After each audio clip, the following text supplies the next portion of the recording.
The Ravens have won and lost games in dramatic fashion this season. They've had dominant wins over other playoff contenders, as well as head-scratching losses to teams that are fighting for a top draft pick in next year's draft. In one-score games this season, the Ravens have a record of 5-5, meaning that if the Ravens don't dominate their opponent, they have an equal chance of winning as they do losing that game. The games they've won by more than one score were against the Bills, Buccaneers, and Broncos, three teams with a current combined record of 23-13, and each with a shot of making it to the playoffs. However, it can't be overlooked that in the last four games the Ravens are 2-2, with their losses falling on the shoulders of more than a few Ravens coaches and players. The Ravens' bye week is coming at a very important time in the season, and with 4 games remaining on the schedule, including 2 divisional rematches and 3 games over a 10-day stretch, the Ravens will be tested heavily in the final month of the regular season and need to refocus and lock in. So let's take a look at what this Ravens team needs to do in these final 4 games of the 2024 season to position themselves for both a playoff and hopefully Super Bowl push. Let's get to it.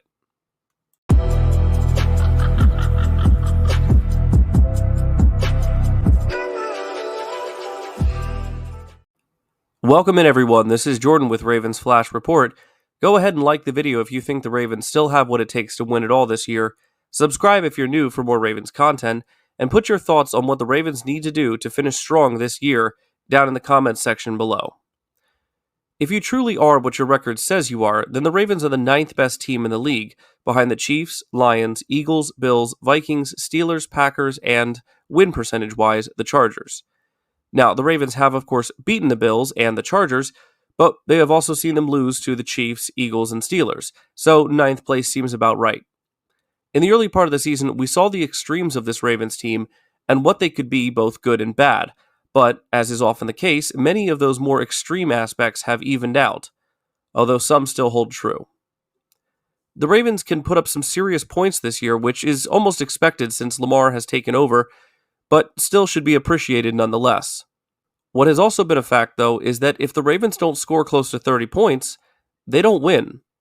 Now, how they get to those 30-ish points has varied over the season, with the Ravens' offense being one of the best in the league, both rushing and passing the ball. In all but one game this season, the Ravens have run the ball for over 100 yards, but we see that in games where they are the most dominant and in control are the games where they run the ball like they're the best team in the league.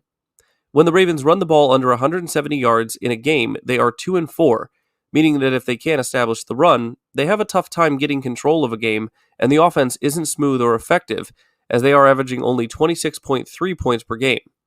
Meanwhile, if they do run for over 170 yards, they are 6-1 and averaging 32.1 points per game. A similar trend can be seen when the Ravens' passing game is working well. In games where Lamar throws for over 260 yards, the Ravens are 5-2 and average 33.1 points per game. If the Ravens have below 260 passing yards, they are 3-3, and their average points per game drop to 25.1. However, there is a much more dynamic relationship to these numbers and trends than on just the surface, so we need to dig a bit deeper.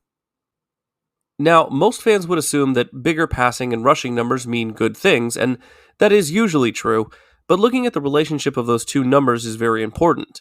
So what I did was take the 8 wins and 5 losses and looked at how well the Ravens really did in each of those games when specifically speaking about those two stats, and there are certainly some interesting conclusions that can be drawn. For both the wins and losses, we have whether or not the Ravens threw for over 260 passing yards, ran for over 170 rushing yards, did neither of those two, or did both. As you can see with the wins table here, not only have the Ravens achieved either 260 passing yards or 170 rushing yards in at least every game, and they had 3 games where they hit both of those metrics. If we look at the losses, we can see that this trend works in reverse as well, at least most of the time.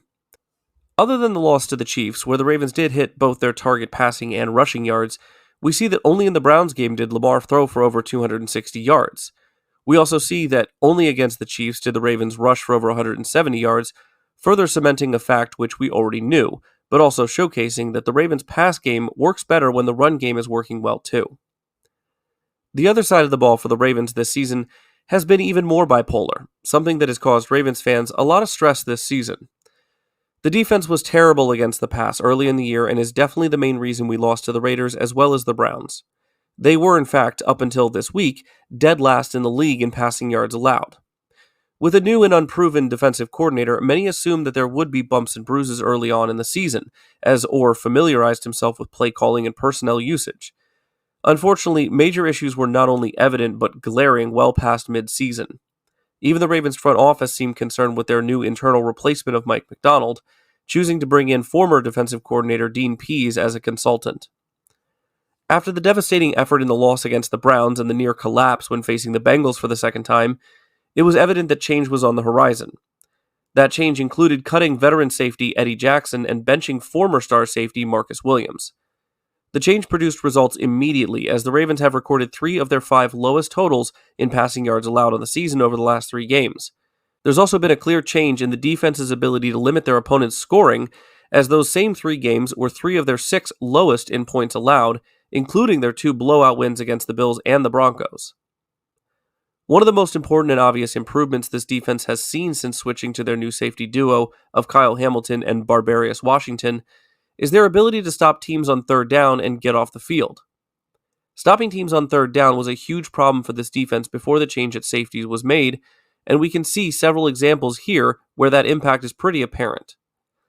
Not only were we giving up over 400 yards of total offense to teams before the switch, but we were also allowing well above our opponent's seasonal average conversion rate of third downs. The most embarrassing of these by far is the Cleveland game, as Cleveland is 32nd in the league at converting third downs. Since Week 10, however, we can clearly see improvements in both the total offensive yards allowed by our opponents, as well as a significant drop in their ability to convert third downs against our defense. In fact, the total offensive yards put up by our 3 most recent opponents are 3 of our top 5 lowest on the season. Unfortunately, the improvements and progress made by our defense seem to have been somewhat offset by the recent flailings of our once historic offense. The difference between weeks 1 through 7 and weeks 8 through 13 from a scoring and offensive yards total perspective is noticeable. Before the loss at the hands of the Browns in week 8, this offense was averaging 31.1 points per game and 461.4 total yards per game. Our week 2 loss to the Raiders being the only game we didn't achieve at least 400 yards during that stretch. In our last 6 games, however, we have averaged 27.5 points per game, and our yards per game has dropped to 377, with no games in which the Ravens offense has gotten over 400 total yards. The good news here is that I believe we have faced some of the toughest defenses that we will over that 6-game stretch. In our final 4 games, we will face the Giants, who are currently ranked 18th in points allowed and 19th in total yards allowed. A week later, we will see the Steelers again, who are ranked 6th in both points and yards allowed. But I'm hoping that this Ravens coaching staff will have learned from their previous failure in Week 11. We face the Texans next on Christmas Day, and while they are 13th in points allowed and 4th in yards allowed, which is pretty good, they are 31st in passing touchdowns, allowing 26 on the season, as well as allowing 4.4 yards per carry, which is only 17th. These are 2 potential weaknesses I think we should be able to capitalize on. Our final game of the regular season is our home rematch against the Cleveland Browns. The Browns are currently 26th in points allowed and 24th in yards allowed, and in their last 4 games since playing the Ravens, they have allowed an average of 395.7 yards per game and 30.5 points per game. Now, there are certainly no easy opponents in the NFL, but after a 5-game stretch that saw us face the Broncos, the Bengals, the Steelers, the Chargers, and the Eagles and come out with a 3-2 record, I feel like this offense is due for a bounce-back game during these final 4 weeks that can hopefully carry into the playoffs. Despite the struggles that we've seen from this team throughout the season on both offense and defense, Ravens fans should not realistically question if this team is good enough to win it all this year. The question for this Ravens team should not be centered around the talent that they have on offense or defense. No, the problem that this Ravens team faces is a lack of consistency. Inconsistent player execution, inconsistent offensive line play, inconsistent situational play calling, and of course, the penalty issue. These are the larger issues that this Ravens team faces, and unfortunately, a team can be the most talented in the league and still fail if these issues of inconsistent play and coaching appear in the playoffs. Will the offensive line be able to open up holes in the run game? Will they be able to protect Lamar Jackson when he's passing? Will Todd Monken call a cohesive and productive game? Will Zachary Orr be able to position his best players where they need to be? Will John Harbaugh be able to make a smart challenge or have any timeouts left at the end of either half? And will Justin Tucker be able to make a kick beyond 50 if the team needs it to win a game? The question of whether or not this team is a contender or a pretender comes down to how many of those questions I just asked can be answered with a yes or no. If the majority of those questions can be answered with a yes, then we do indeed have a chance of winning it all.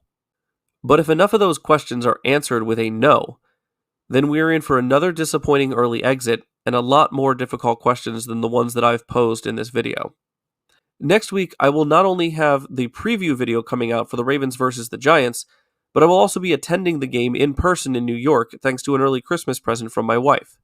So be on the lookout for a post-game live stream after the game is over, and let's hope the Ravens come out of the bye week as frustrated and pissed off as we are, and get some revenge against the New York Giants.